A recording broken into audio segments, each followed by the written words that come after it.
Today we're going to talk about the power of a plant. Before we start talking about the power of a plant, I want to encourage you to go down and click the subscribe button. And as you click the subscribe button, go also and select the bell so that you will be notified whenever I add a new video. To illustrate the power of a plant, we're going to use planting of a mango seed.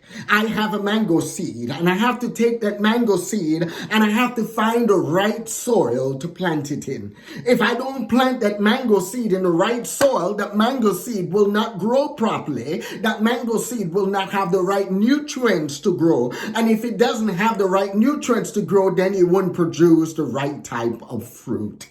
The fruit won't be of high quality. So in our lives as leaders, you have to make sure that you're planted in the right environment. Make sure that you have people around you that help you to grow. People around you that you use the power of 5. You know, you have 2 people that are ahead of you that will help you to grow into the person that you're desiring to be. 1 person at your level that you are encouraging. And then 2 people below you that you are mentoring. You see, you have to be in the right environment in order for you to grow. You have to have the right nutrients in that soil for you to grow.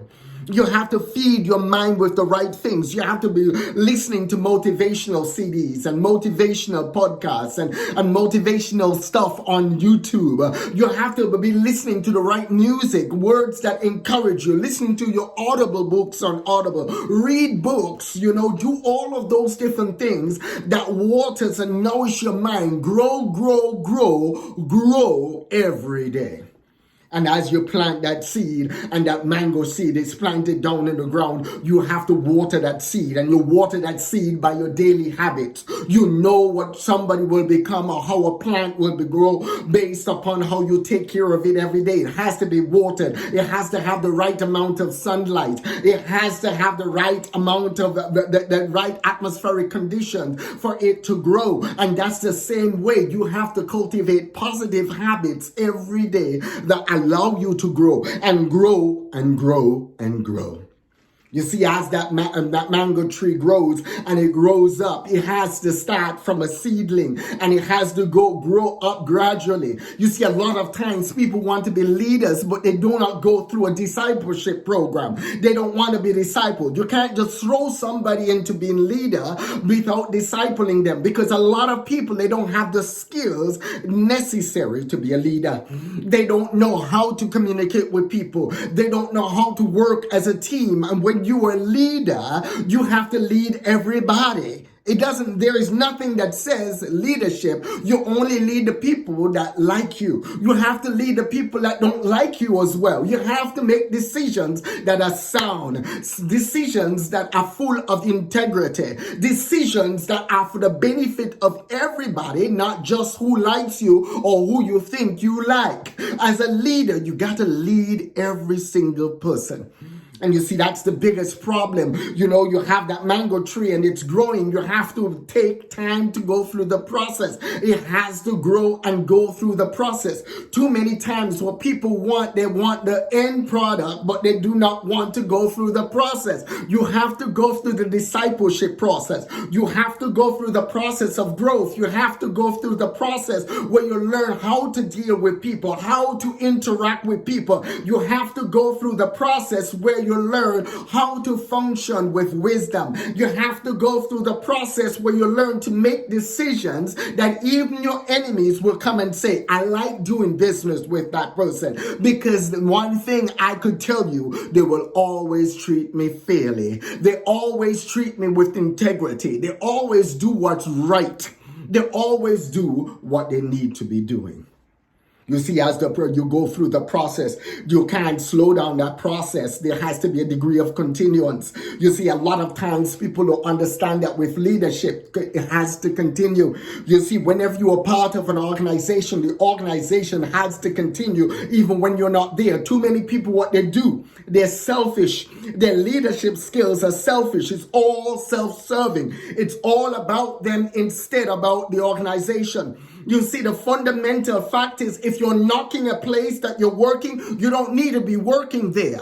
You see, you need to be able to support where you're working. You need to be able to stand up for the values of where you're working, and you need to do your work in such a way that there is continuance. If you're not there, things continue. If you're leading, you should be doing it in such a way that if you're not there, it continues. It doesn't hamper the organization. It doesn't cripple the organization. And the organization flourishes and keep moving. If it doesn't flourishes, that means you're not leading, because as you lead, you're supposed to be growing and mentoring others. As you lead, you're supposed to be helping others to be the best version of themselves. As you're leading, you're supposed to give people a hand up instead of a hand out. You see, that process is so important. A lot of times we don't like going through the process because we figure the process is tough. The process is difficult, but it's in the process that iron sharpens iron. You see, you have to learn how to communicate effectively with others. You have to learn how to deal and take criticism. People will give you criticisms. You have to learn to deal with that. You have to learn to grow from your mistakes. You have to learn to realize that your mistakes are your best teachers. If you see a mistake and you grow from it and you learn from it, then you grow into a better person. You grow into a more effective leader. As you grow and you grow and you grow. You see, leadership is such a unique thing because as a plant grows, the plant has to make sure it has the right people around them too. When you have the right people around you that are supporting you and cheering you on, always say, show me the 5 people you hang with most, and I'll tell you the person you'll become. Because too many times we hang with people that don't allow us to grow. We hang with people who are not growth, don't have a growth mindset. We hang with people that keep us down. It's not about loving or people loving you or liking you. There is nothing there loving or liking about leadership. Leadership is growth. Plain and simple. It is growth. You see, you have to be willing to grow. And a lot of times we can't grow because the environments that we're in are not conducive for growth. You have to constantly evaluate the environment you have around you. You have to constantly evaluate the people you have around you. And if the people around you are not conducive for your growth, you need to shuffle things up. You need to get friends that develop more friendships that will help you to grow, to become a better person. You see, a lot of times what kills leadership is cliques. People get all cliquey. When you get all cliquey, what happens? You create cliques, but you isolate the majority. When you're part of a group, you cannot create cliques. Everybody has to feel like they're part of the group. So therefore, you have to treat everyone the same. Just don't treat people who will do stuff for you nice and then treat the others cruddy. That's not good leadership. Good leadership and effective leadership is learning to bring everybody to the table. Learning to include everybody. Learning to honor each person. You see, if you always function in love and you love every single person and you honor each person, the decisions that you make, are they honoring the other person? Are each person honoring one another? Are they playing fairly? Are they treating each other with respect? You see, in order to have an organization that's flourishing, in order for that mango tree to grow, that trunk has to be solid. And as it's growing, you see, you can't have any animosity and bitterness, anything eating away that trunk, because that's going to stagnate the growth and that's going to affect the end product. So you want to make sure that everybody is growing together. Everyone is forgiving one another. Everyone is walking in love and walking in harmony. You see, when that mango tree grows and it starts producing fruit, one of the things that we do and we make the dreadful mistake of is that we cast our pearls to swines. You give advice. You give those pearls of wisdom to people who don't listen. This is one rule that I use. I will share wisdom. I will share advice with you, but I watch and see what you do with it. If you don't do nothing with it, you ain't getting no more.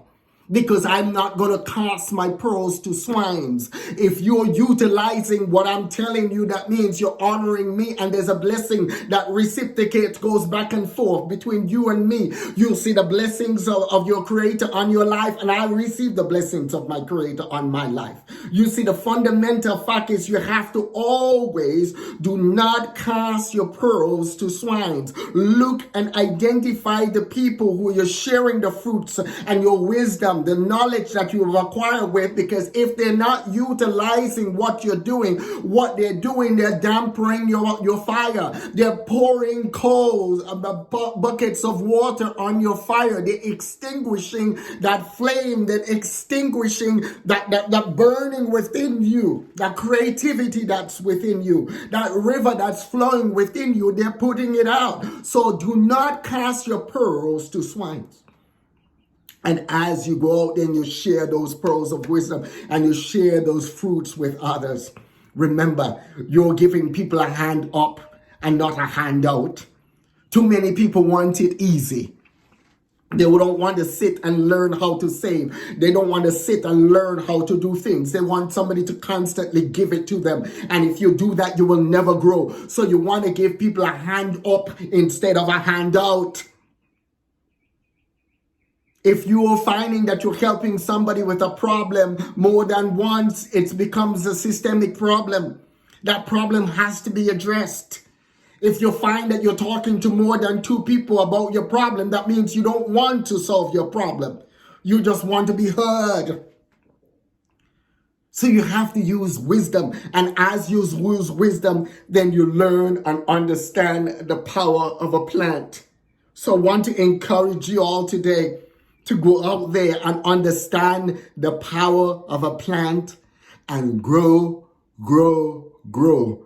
God bless you. Don't forget, hit the subscribe button below. Hit the subscribe button below. And when you hit the subscribe button, don't forget to select the bell. But because by selecting the bell, it gives you that wonderful opportunity to be notified whenever I add a new video. God bless you.